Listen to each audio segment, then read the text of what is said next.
News కి స్వాగతం. వార్తల ముందుగా ముఖ్యాంశాలు.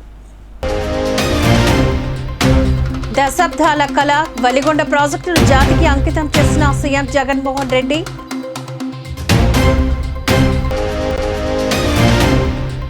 బీసీలను మోసం చేసిన వ్యక్తి చంద్రబాబు అని ఎన్నికల ముందు బీసీ డిక్లరేషన్ అంటూ వస్తే ప్రజలు నమ్మరని మండిపడ్డ మంత్రి చెల్లపోయిన వేణుగోపాలకృష్ణ. తిరుపతి జిల్లా తుమ్మలగుంట హందీరాంజీ మఠం భూముల అక్రమాల తొలగింపులో తీవ్ర ఉద్రిక్తత. పులవర్తి నాని సతీమణి సుధారెడ్డి అరెస్ట్. ప్రశాంత్ కిషోర్ మాటలో విశ్వసనీయత లేదని స్పష్టం చేసిన రాజ్యసభ ఎంపీ విజయసాయిరెడ్డి. దశాబ్దాల కళ నెరవేరుస్తూ వెలిగొండ ప్రాజెక్టును జాతికి అంకితం చేశారు AP CM YS Jaganmohan Reddy. Prakasam జిల్లాలో పర్యటించిన ఆయన ట్విన్ కెనాల్స్ ప్రారంభోత్సవ ఫైలాను ఆవిష్కరించారు. వెలిగొండ ప్రాజెక్టుకు ఫోటో గ్యాలరీని సందర్శించారు. వ్యూ పాయింట్ నుంచి ప్రాజెక్టును పరిశీలించి జరగాల్సిన పనులపైన ఆరా తీశారు. వెలిగొండ ప్రాజెక్టు ప్రారంభం అనంతరం సీఎం జగన్ మాట్లాడారు. వెలిగొండ ప్రాజెక్టుతో దశాబ్దాల కళ నెరవేరింది. టన్నెల్లో ప్రయాణించేటప్పుడు సంతోషంగా అనిపించిందని అన్నారు. అద్భుతమైన ప్రాజెక్టును పూర్తి చేసినందుకు గాను ఆనందంగా ఉందని చెప్పారు. మహానేత వైఎస్ఆర్ వెలిగొండ ప్రాజెక్టుకు శంకుస్థాపన చేశారు. ఆయన కొడుకుగా ఈ ప్రాజెక్టు నేను పూర్తి చేయడం గర్వంగా ఉందని, ఇది దేవుడు రాసిన స్క్రిప్ట్ అని ఉద్వేగభరితంగా తెలియజేశారు. 17.25 లక్షల మంది త్రాగునీటి సమస్యకు పరిష్కారం లభిస్తోందని అన్నారు. వెలిగొండ ప్రాజెక్టుతో ప్రకాశం, నెల్లూరు, వైఎస్ఆర్ జిల్లాలో మెట్ట ప్రాంతాలకు గాను 4,47,000 ఎకరాలకు సాగునీరు అందుతోందని తెలిపారు.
తిరుపతి జిల్లా తుమ్మలగుంటలోని ఉధృత వాతావరణం చోటు చేసుకుంది.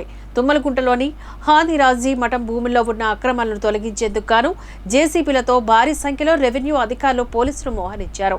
అనంతరం ఆక్రమణలను తొలగించే పనులు మొదలుపెట్టారు. ఈ క్రమంలో స్థానికులు వారిని అడ్డుకోవడానికి ప్రయత్నించడంతో ఉధృత వాతావరణం నెలకొంది. గ్రామస్తులకు మద్దతుగా టీడీపీ నేత పులవర్తి నాని సతీమణి సుధారెడ్డి ఆందోళనకు దిగడంతో ఆమెను పోలీసులు అదుపులోకి తీసుకుని ఇంట్లోనే నిర్బంధించారు. పులవర్తి నానిని కూడా గృహ నిర్బంధం చేశారు. ఆక్రమణ తొలగింపును అడ్డుకున్న మహిళలకు గాయాలు కాగా వెంటనే ఆసుపత్రికి వారిని తరలించారు. మఠం భూముల స్వాధీనానికి చెవిరెడ్డి యత్నిస్తున్నారని స్థానికులు ఆరోపిస్తున్నారు. 22 ఎకరాలను చెవిరెడ్డి తన ఆధీనంలో ఉంచుకున్నారని, మఠం అధికారులు వాటిని వెంటనే స్వాధీనం పరుచుకోవాలని డిమాండ్ చేశారు.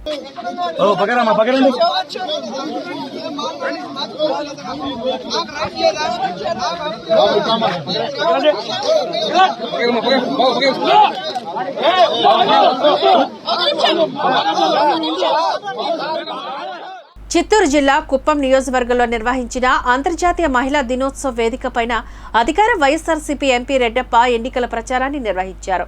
జగన్ ప్రభుత్వాన్ని మరోసారి ఎన్నుకోవాలని అంగన్వాడీలని కోరారు. వచ్చే ఎన్నికల్లో సహకరించాలని పదే పదే అడిగినా అంగన్వాడీ కార్యకర్తలు, సహాయకులు ఏమాత్రం స్పందించలేదు.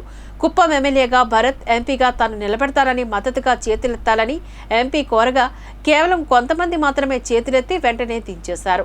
తాము ఓట్లు అడగలేదని, జగన్ ప్రభుత్వానికి మద్దతు ఇచ్చేవారు చేతులెత్తాలని మరోసారి వేడుకున్నారు. అయినప్పటికీ అంగన్వాడీలు చేతులెత్తలేదు.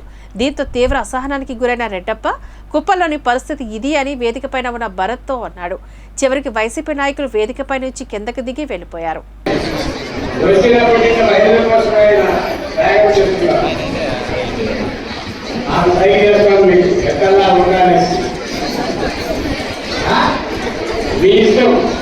జగన్మోహన్ ప్రభుత్వాన్ని బలపరచాలా వద్దా, బలపరచాలంతా చేతబయటది. ఇది చూసారా,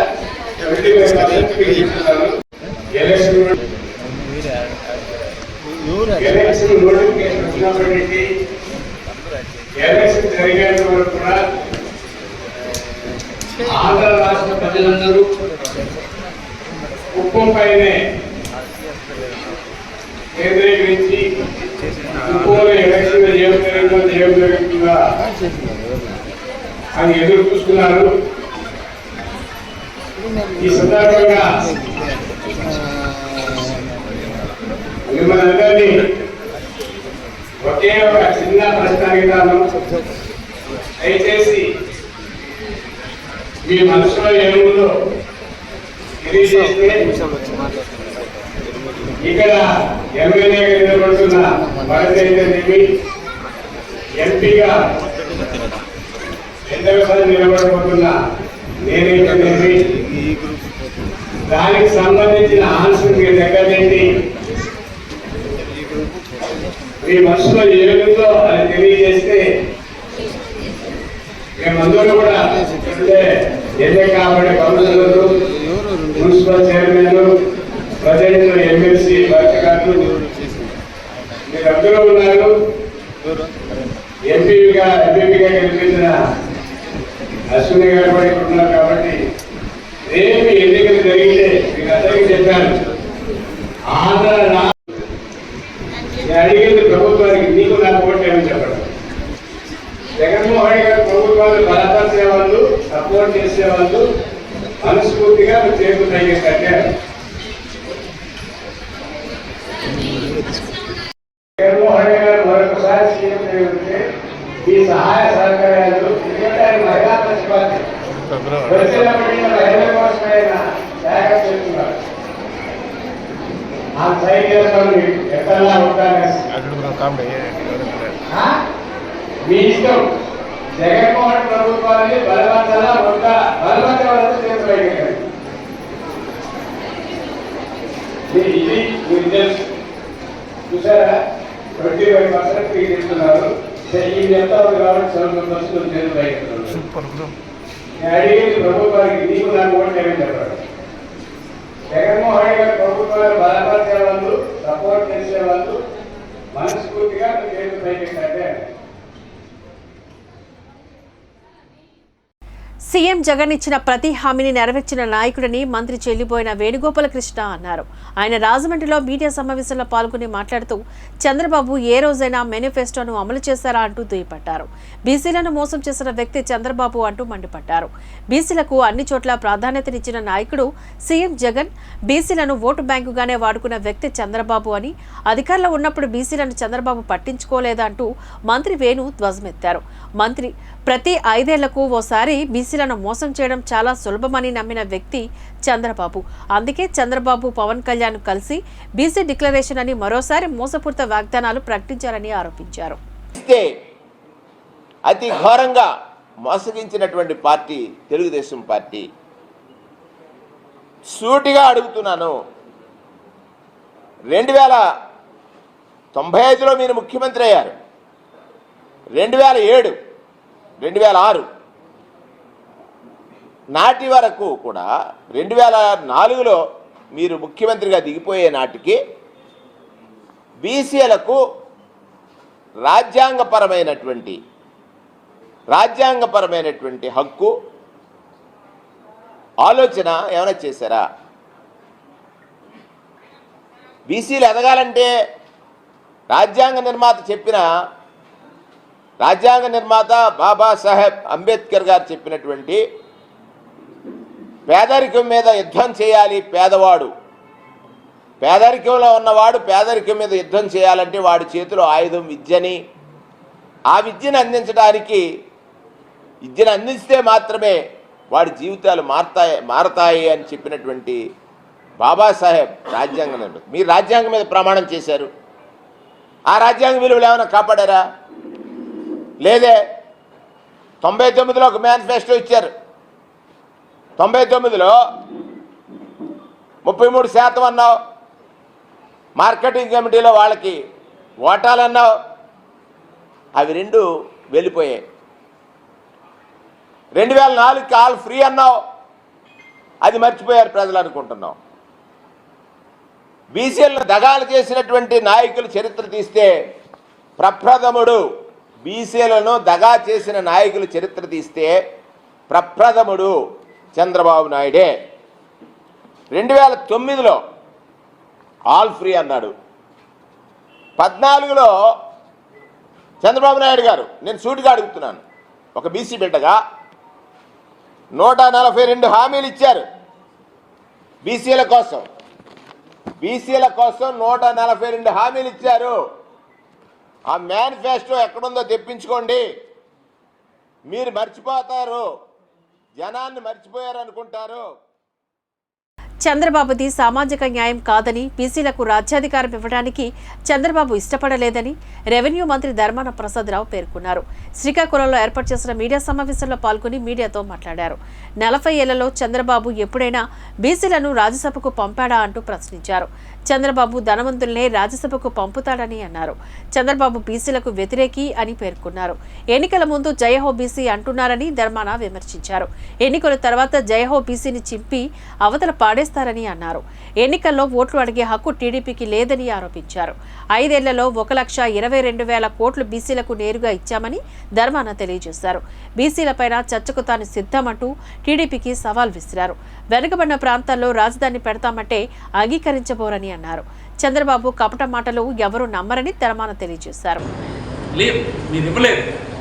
ఈ విధంగా మీరు ఎప్పుడు కన్సిడర్ చేయలేదు. మీ చుట్టూ ఉన్నది ధనవంతుల కోటరీ, ధనవంతుల ప్రయోజనాలను మీరు కాపాడగలరు కానీ, మీ చుట్టూ ఉన్నటువంటి కోటరీని మీరు కాపాడగలరు కానీ, మీ అన్ని దీంట్లో కనిపిస్తుంది కదా. అత్యంత వెనుకబడిన ప్రాంతమైనటువంటి నార్త్ కోస్టల్లో ఎగ్జిక్యూటివ్ క్యాపిటల్ పెడతామంటే మీరు అంగీకరించలేకపోతున్నారే. మీకు ఎక్కడుంది కాన్ఫిడెన్స్? విశాలమైన భావం ఎక్కడుంది మీకు? అత్యంత మీ జయహో బీసీ లేదు, మీ కపట మాటలు ఎన్నికల్లో ప్రజలు ఎవరు నమ్మరు. మీరు చెప్తున్నటువంటి ప్రామిసెస్ అన్నీ ఎన్నికల్లో ఓటు తీసుకునే అధికారానికి తప్ప ఇంకొక దానికి కాదని ఈ సందర్భం మనవి చేస్తున్నాం. ఎన్నికల ముందు గొప్ప ప్రసంగాలు ఇచ్చినంత మాత్రాన మోసపోవడానికి ఇప్పుడు సిద్ధంగా రాష్ట్రంలో ఉన్నటువంటి ప్రజలు లేరు అన్నటువంటిది ఈ కాన్ఫరెన్స్ ద్వారా రాష్ట్ర ప్రజలకు మీకు నేను మనవి చేస్తున్నా. మీరెవరైనా చర్చకు వస్తే ఏ వేదిక ఏర్పాటు అరవిందో ఫార్మా ఫౌండేషన్ ఆధ్వర్యంలో చీపురుపల్లి ప్రభుత్వ ఆసుపత్రి సమీపంలో సుమారు 97 లక్షల రూపాయలతో బ్లడ్ బ్యాంక్ మరియు అధునాతన భవనాన్ని రాష్ట్ర విద్యాశాఖ మంత్రి బొత్స సత్యనారాయణ, పార్లమెంట్ సభ్యులు బెల్లాన చంద్రశేఖర్, జిల్లా పరిషత్ చైర్మన్ మజ్జి శ్రీనివాసరావుతో కలిసి ప్రారంభించారు.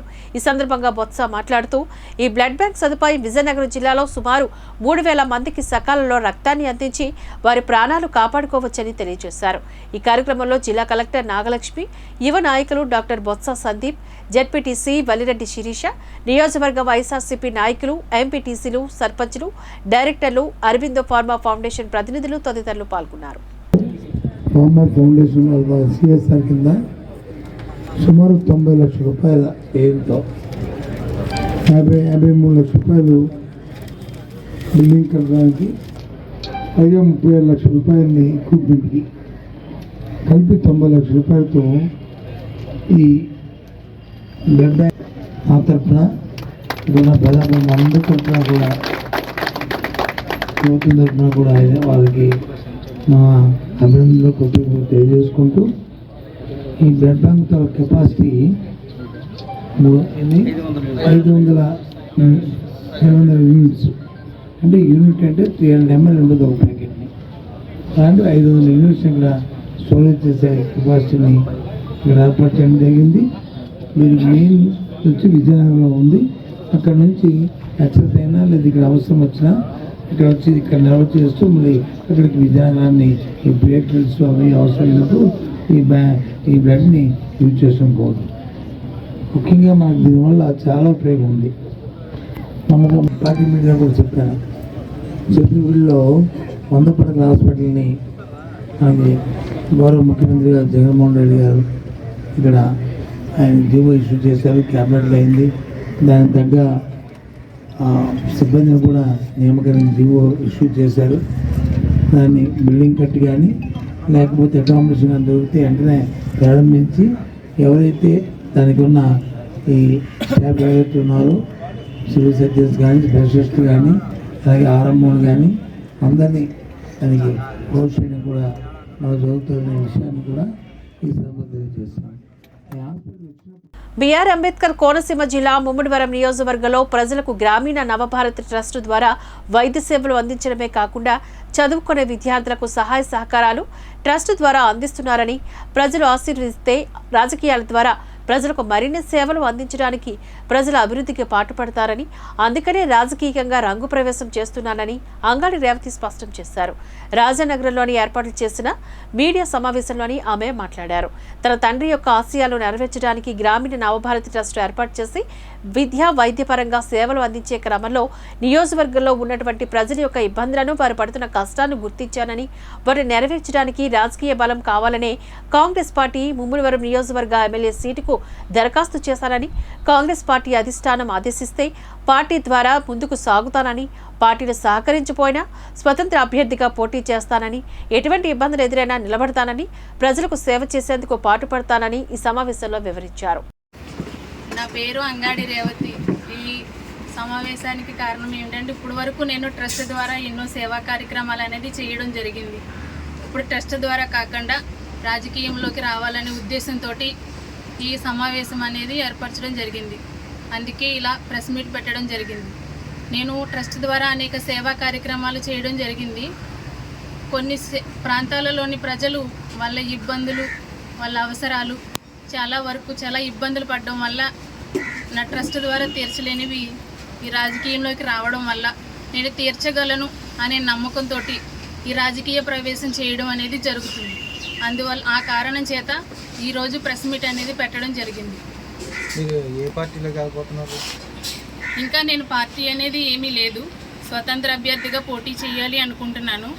ఒకవేళ ఏ పార్టీ నుంచి అయినా ఆఫర్ వచ్చి నాకు టికెట్ ఇస్తే ఆ పార్టీ తరఫున నేను సేవ చేయాలని ప్రజలకు అనుకుంటున్నాను. విద్య పరంగా కానీ, రవాణా పరంగా కానీ, ఈ ఆరోగ్య పరంగా కానీ చాలా ఇబ్బందులు పడుతున్నారు. ఈ మారుమూల ప్రాంతాలలో ప్రజలకి చాలా రకాల ఇబ్బందులు ఉన్నాయి. వాటన్నిటిని తీర్చాలని ముఖ్య ఉద్దేశంతో ఈరోజు ఇలా చేయడం అనేది జరిగింది. చంద్రబాబు బీసీలను మరోసారి మోసం చేసేందుకు వస్తున్నారు అంటూ వైఎస్ఆర్సీపీ ఎంపీ మార్గాని భరత్ మండిపడ్డారు. రాజమండ్రిలో ఏర్పాటు చేసిన మీడియా సమావేశంలో పాల్గొని మాట్లాడారు. చంద్రబాబు బీసీలకు ఎన్ని సీట్లు ఇచ్చారంటూ ప్రశ్నించారు. ఎన్నికలు వచ్చినప్పుడే చంద్రబాబుకు బీసీలు గుర్తొస్తారని ధ్వజమెత్తారు. బీసీలకు వైఎస్ఆర్సీపీ చేసిన న్యాయం మీరు ఎప్పటికీ ఇవ్వలేరని, బీసీ పదం ఎత్తడానికి చంద్రబాబు అనర్హుడని, బీసీలను ఓటు బ్యాంకుగానే చూసే వ్యక్తి చంద్రబాబు అంటూ స్పష్టం చేశారు. ఇదే చంద్రబాబు 1 కాదు 2 కాదు 14 ఏళ్లు రాష్ట్రాన్ని పాలించాడు, అప్పుడు బీసీ డిక్లరేషన్ గుర్తు రాలేదా అంటూ వారు ప్రశ్నించారు. చంద్రబాబుతో బీసీలకు సంబంధించి పలు డిబేట్లకు రెడీగా ఉన్నానంటూ మార్గాని భరత్ సవాల్ విసిరారు. నేను ఇవాళ ఓపెన్గా స్ట్రైట్గా ఇదే చంద్రబాబు నాయుడు గారికి నేను డైరెక్ట్ డిబేట్కి ఛాలెంజ్ అని అడుగుతా ఉన్నా. వయసు నాది చిన్నదే, బుద్ధిలో కాదు. ఇవాళ గౌరవ ముఖ్యమంత్రి జగన్మోహన్ రెడ్డి గారి నేతృత్వంలో సింగిల్ బటన్ నొక్కుతూ ఉన్నారు. డైరెక్ట్గా బ్యాంక్ ఖాతాల్లో డబ్బులు పడతా ఉన్నాయి. డబ్బు బీసీల ఖాతాల్లో నువ్వు డిక్లరేషన్ పెట్టుకోలేమో. జగనన్న కుప్పం మున్సిపల్ పరిధిలో కొత్తపేటలో 1,00,000 ఓట్ల మెజార్టీయే లక్ష్యంగా టీడీపీ, జనసేన నేతలు ప్రచార కార్యక్రమాన్ని నిర్వహించారు. ఈ సందర్భంగా వినాయక స్వామి ఆలయంలో ప్రత్యేక పూజలు నిర్వహించారు. ఈ కార్యక్రమానికి ముఖ్య అతిథిగా ఎమ్మెల్సీ కంచర్ల శ్రీకాంత్, కుప్పం నియోజకవర్గ టీడీపీ ఇన్ఛార్జ్ మునిరత్నాలు పాల్గొన్నారు. అనంతరం ప్రతి ఇంటికి వెళ్లి ప్రజలు సమస్యలను అడిగి తెలుసుకున్నారు. రాబోయే ఎన్నికల్లో కుప్పంలో చంద్రబాబుకు 1,00,000 ఓట్ల మెజార్టీతో గెలిపించాలని ప్రజలను వారు కోరారు. కుప్పం నియోజకవర్గ అభివృద్ధి చంద్రబాబుతోనే సాధ్యమని, ప్రజలకు వివరించారు. ఈ సందర్భంగా ఎమ్మెల్సీ కంచర్ల శ్రీకాంత్, టీడీపీ నియోజకవర్గ incharge Muniratnam, TDP organising secretary doctor సురేష్లు మాట్లాడారు.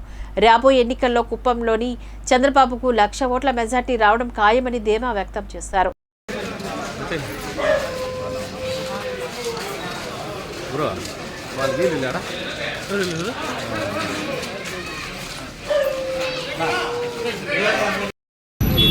అందరికీ నమస్కారం. ఈరోజు కుప్పం నియోజకవర్గంలో తెలుగుదేశం పార్టీ తరఫున పార్టీ ఆదేశాల మేరకు, మా అధినేత నారా చంద్రబాబు నాయుడు గారి ఆదేశాల మేరకు మా యువనేత ప్రారంభించిన శంఖారావం, నారా లోకేష్ గారు ప్రారంభించిన శంఖారావాన్ని ఇక్కడ కొనసాగిస్తూ శంఖారావం పేరుతోటి ఈరోజు ఇంటింటికి బూత్ పరిధిలో వెళ్ళి తెలుగుదేశం పార్టీ తరఫున ఇస్తున్న సూపర్ 6 పథకాలు వివరించడం కానీ, చంద్రబాబు నాయుడు గారు ఈ కుప్పం నియోజకవర్గంలో ఎటువంటి అభివృద్ధి చేశారు, ఆ గ్రామాల్లో కావచ్చు, ఆ వార్డులో కావచ్చు. పిలిస్తే పలికే దేవుడు జంబుకేశ్వరుడు. తిరుపతి అర్బన్ మండలం కరకంపాడి రోడ్డు మంగళం గ్రామంలో వెలిసి కోరిన వారికి కొంగు బంగారమై పూజలు అందుకుంటున్నారు. చారిత్రక నేపథ్యానికి నిలువుటద్దం మంగళం గ్రామం. ఇక్కడ అడుగడుగున ఆధ్యాత్మికత ఉట్టుపడుతోంది. మంగళం గ్రామంలోని నివాసముండే ప్రజలు భక్తి చింతనతో మెలుగుతూ అమ్మవారిని, శివయ్యను ఆరాధిస్తూ ఉంటారు. ప్రత్యేక దినాల్లో పరమేశ్వరుడికి అభిషేకాలు నిర్వహిస్తూ స్వామివారి కృపకు పాత్రులవుతూ ఉంటారు. అంతేకాకుండా ప్రతి నెల వచ్చే మాస శివరాత్రిని పురస్కరించుకొని రుద్రాభిషేకం, అన్నదాన కార్యక్రమాలు నిర్వహిస్తారు. ఇకపోతే ప్రతి సోమవారం అభిషేకంతో పాటుగా రుద్రాభిషేకాన్ని కూడా నిర్వహించి స్వామివారిని ప్రత్యేకంగా అలంకరించి భక్తులకు శివయ్య దర్శన భాగ్యాన్ని కల్పిస్తారు. ఇవన్నీ ఓ ఎత్తైతే ఏటా వచ్చే మహాశివరాత్రి మంగళం గ్రామ ప్రజలు ఏకమై వేడుకగా జరుపుకుంటారు. ఈ గ్రామానికి చుట్టుప్రక్కల నుంచి తరలివచ్చే ప్రజలందరికీ ప్రత్యేక పర్వదినాన జంబుకేశ్వర స్వామివారి దర్శన భాగ్యాన్ని కల్పిస్తారు. ఈ విషయాలు ఇలా ఉంచితే ఈ నెల 8న జరగనున్న మహాశివరాత్రి ఉత్సవాలకు మంగళం గ్రామంలో వెలిసిన జంబుకేశ్వర ఆలయం ముస్తాబైంది. మహాశివరాత్రి ఉత్సవాల నేపథ్యంలో ఆలయాన్ని సుందరంగా తీర్చిదిద్దారు. కరకంపాడి రోడ్డు ముఖద్వారం నుంచి అందమైన ముఖద్వారాలను ఏర్పాట్లు చేశారు. ఆధ్యాత్మికత ఉట్టిపడేలా ఫ్లెక్సీలను ఏర్పాట్లు చేశారు. అలాగే విద్యుత్ దీపాలతో నూతన కాంతులను తీసుకువచ్చారు. రంగురంగుల పుష్పాలతో శివాలయాన్ని శోభాయమానంగా అలంకరించారు. మహాశివరాత్రి రోజున భక్తులు స్వామివారిని దర్శించుకునేందుకు వీలుగా క్యూ లైన్లు కూడా ఏర్పాట్లు చేశారు. శివయ్య దర్శనార్థం ఆలయానికి వచ్చే భక్తుల ఆకలి తీర్చనున్నారు. ఇందుకోసం మహాశివరాత్రి రోజున అన్నదాన కార్యక్రమాన్ని నిర్వహించనున్నారు. జంబుకేశ్వర స్వామివారి ఆలయంలో నిర్వహించనున్న మహాశివరాత్రి వేడుకలను జయప్రదం చేసేందుకు భక్తులు తమ వంతు సహాయ సహకారాలు అందించి శివయ్య కృపకు పాత్రలు కావాలని మంగళం గ్రామ ప్రజలు విజ్ఞప్తి చేశారు. ముఖ్యమంత్రి వైఎస్ జగన్మోహన్ రెడ్డి ఆదేశాల మేరకు నెల్లూరు పార్లమెంట్ అభ్యర్థిగా బరిలో దిగుతున్నట్లుగా రాజ్యసభ సభ్యులు విజయసాయిరెడ్డి తెలిపారు. నెల్లూరు పార్లమెంట్ పరిధిలో 7 అసెంబ్లీ నియోజకవర్గాలకు ఇప్పటికే అభ్యర్థులు ఖరారు అయ్యారని చెప్పారు. పుట్టి పెరిగిన గడ్డపైన పోటీ చేయడం సంతోషంగా ఉందని, గెలిచి ప్రజలకు సేవ చేస్తానని పేర్కొన్నారు. జిల్లా మీద తనకు పూర్తి అవగాహన ఉందని, రాజ్యసభ సభ్యుడిగా ఉంటూ జిల్లాని అభివృద్ధి చేసినట్లుగా తెలిపారు. ప్రశాంత్ కిషోర్ మాటల్లో విశ్వసనీయత లేదని అన్నారు. విజయసాయిరెడ్డి ఆ మాటల వెనుక దురుద్దేశం ఉందని చెప్పారు. 10 నెలల కాలం తీసుకున్న ప్రతి నిర్ణయం సోషల్ జస్టిస్ను దృష్టిలో పెట్టుకుని నిర్ణయాలు తీసుకోవడం జరిగింది. అది రెండవ కారణం. మూడవ కారణం మా పార్టీ అధ్యక్షులు శ్రీ జగన్మోహన్ రెడ్డి గారు ఈ 5 సంవత్సరాలు చూపించినటువంటి అభివృద్ధి అంటే చాలామంది ప్రశ్నిస్తూ ఉన్నారు. అభివృద్ధిలో వెనుకబడి ఉండామని చాలామంది విమర్శిస్తున్నారు. ఎవరైతే విమర్శిస్తున్నారో నేను వాళ్ళని ఒకటే ప్రశ్నిస్తూ ఉన్నాను. ఈ 5 సంవత్సరాల కాలాన్ని 2019-24 కాలాన్ని గత 2014-19తో మీరు ఒక్కసారి పోల్చి చూసుకుంటే తలసరి ఆదాయంలో కానీ, అంటే పర్ క్యాపిటా ఇన్కమ్, 2 రాష్ట్ర స్థూల ఉత్పత్తిలో కానీ ఈ 2 సూచికలు అభివృద్ధికి అన్నదానికి సూచికలు. ఆ 2 సూచికల్లో ఆంధ్ర రాష్ట్రం గతంలో కన్నా మెరుగ్గా ఉంది. దేశంలోనే 2-3 స్థానాల్లో ఉంది. అటువంటి పరిస్థితుల్లో ప్రతిపక్షాలు మనం డెవలప్మెంట్లో వెనుకబడి ఉన్నాము అన్నటువంటిది ప్రశ్నించడం అర్ధరహితం అన్నటువంటిది నా ఉద్దేశం. పర్ క్యాపిటా ఇన్కమ్ అంటే ప్రతి వ్యక్తికి కూడా సంవత్సర ఆదాయం గతంతో పోల్చుకుంటే చాలా చాలా మెరుగైంది, చాలా ఇంప్రూవ్ అయింది. ఈరోజు ప్రతి ఒక్కరికి కూడా సమాజంలో ఉన్నటువంటి ప్రతి ఒక్కరికి కూడా కనీస అవసరాలు అంటే ఉండేదానికి ఇల్లు, తినేదానికి ఆహారం, కట్టుకునేదానికి బట్టలు, ఇవన్నీ ఇచ్చినటువంటి ఘనత మన జగన్మోహన్ రెడ్డి గారికే దక్కింది. కాబట్టి వైఎస్ఆర్ కాంగ్రెస్ పార్టీని మళ్ళీ తిరిగి 2024 సార్వత్రిక ఎన్నికల్లో ఎన్నుకుంటే గతంలో మనం 2019 నుంచి 24 వరకు అందించినటువంటి పరిపాలన కన్నా ఇంకా మెరుగైన పరిపాలన. దామినేని ఇందిరమ్మ సమస్యలు పరిష్కరించాలి అంటూ స్థానికులతో కలిసి చంద్రగిరి నియోజకవర్గ తెలుగుదేశం పార్టీ ఎమ్మెల్యే అభ్యర్థి పులివర్తి నాని సతీమణి పులివర్తి సుధారెడ్డి జిల్లా కలెక్టర్ లక్ష్మీషాకు వినతి పత్రాన్ని అందజేశారు. దామినేని ఇందిరమ్మ ఇళ్లకు గోడలకు సున్నాలు కాదు మౌలిక వసతులు కల్పించాలని పులివర్తి సుధారెడ్డి డిమాండ్ చేశారు. ఇటీవల మీ ఇంటి వద్దకే మీ నాని కార్యక్రమంలో పాల్గొన్న పులివర్తి నాని స్థానిక సమస్యలకు చలించి సొంత నిధులతో సుమారు 5 లక్షల రూపాయలతో వ్యర్థాల తొలగింపు కార్యక్రమాన్ని చేపట్టారు.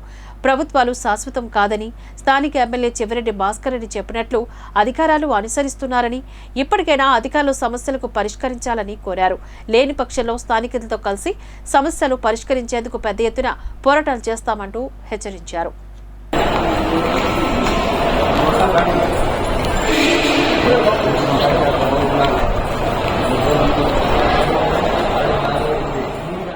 శ్రీనివాస మంగాపురం శ్రీ కళ్యాణ వెంకటేశ్వర స్వామి వారి బ్రహ్మోత్సవాల్లో 7వ రోజైన బుధవారం ఉదయం శ్రీనివాసుడు సూర్యప్రభ వాహనంపైన శ్రీరామకృష్ణ గోవింద అలంకారంలో భక్తులకు దర్శనమిచ్చారు.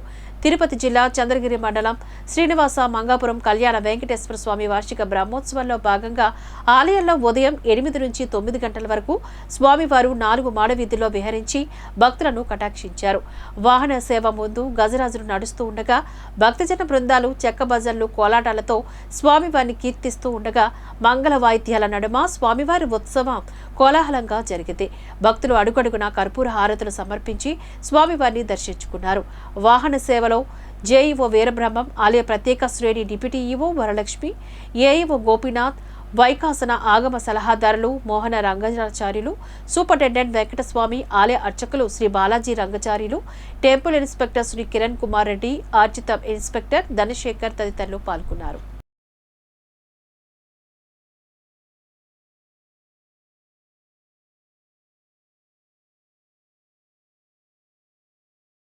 గోవింద పాప విమోచన గోవింద శ్రీ గోవింద దశముఖమర్దన గోవింద గోవింద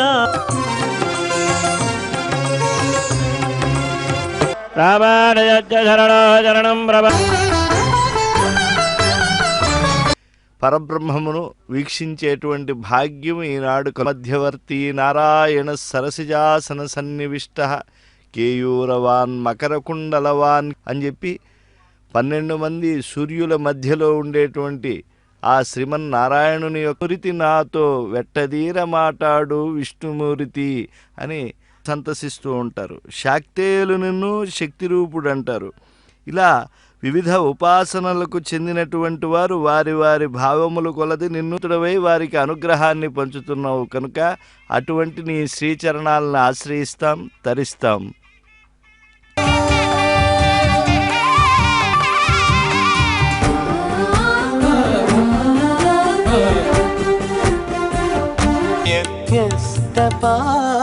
పాదారవిందుడు గోవిందుడు.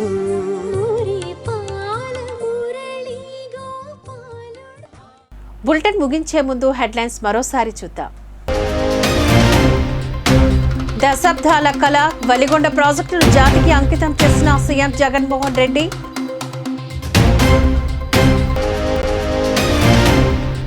బీసీలను మోసం చేసిన వ్యక్తి చంద్రబాబు అని ఎన్నికల ముందు ఈసీ డిక్లరేషన్ అంటూ వస్తే ప్రజలు నమ్మరని మండిపడ్డ మంత్రి చెల్లబోయిన వేణుగోపాలకృష్ణ.